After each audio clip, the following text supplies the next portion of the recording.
Est-ce que la santé, est-ce que c'est un service public? C'est pas une marchandise, en tout cas, ça c'est sûr. C'est un service public. Pour vous, c'est un service public, donc il y a des contraintes du service public. Il y a des contraintes d'aménagement de territoire. Il y a un mot qu'on n'ose plus prononcer depuis plusieurs années, ce n'est pas récent, c'est le mot aménagement du territoire. Je ne suis pas de ceux qui regrettent la DATAR, en tout cas une pensée d'un État stratège, mais je suis de ceux malgré tout qui pensent que l'aménagement du territoire, ce n'est pas un gros mot. Et l'aménagement du territoire, elle doit pouvoir se faire notamment sur la question de santé. Vous savez ce que disent les maires? Je pense que Claude Léonard partagera sans doute ce sentiment.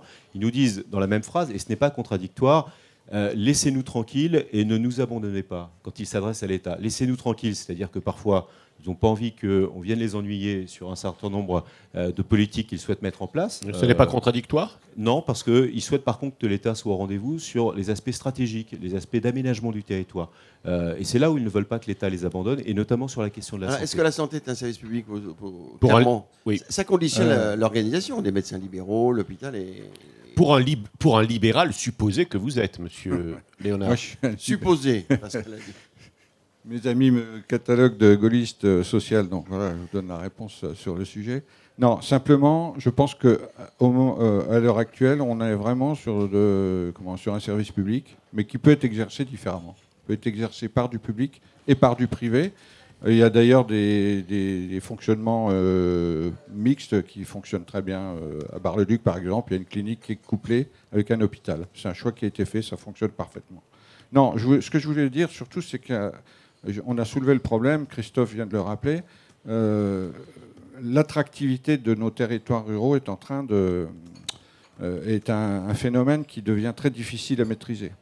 Et l'État, dans le cadre de ses fonctions régaliennes, notamment par le biais des agences régionales de santé, est en train de nous déshabiller tous les hôpitaux de proximité qui avaient eu une très bonne période de fonctionnement avec de la qualité, de la quantité de la qualité entre les années 75-80 et jusqu'à il y a quelques années. Et l'État, évidemment, il y a les problèmes comptables, il y a les problèmes financiers, mais dans mon département, par exemple, on ferme des lits à Verdun, dans un service de pneumologie qui fonctionne parfaitement. On ferme une maternité à Bar-le-Duc. Donc à partir du moment où vous fermez des services, vous diminuez l'attractivité de l'hôpital en question, donc vous diminuez des chances de faire venir de jeunes médecins pour s'installer, y compris en milieu hospitalier. Donc on est un peu dans le contradictoire. Alors est-ce que l'État avance un peu masqué? J'en sais rien, en disant on va garder ces pôles hospitaliers pour faire des hôpitaux de proximité, c'est le grand mot à la mode, on va faire des hôpitaux de proximité. Mais qu'est-ce qu'on va mettre dedans?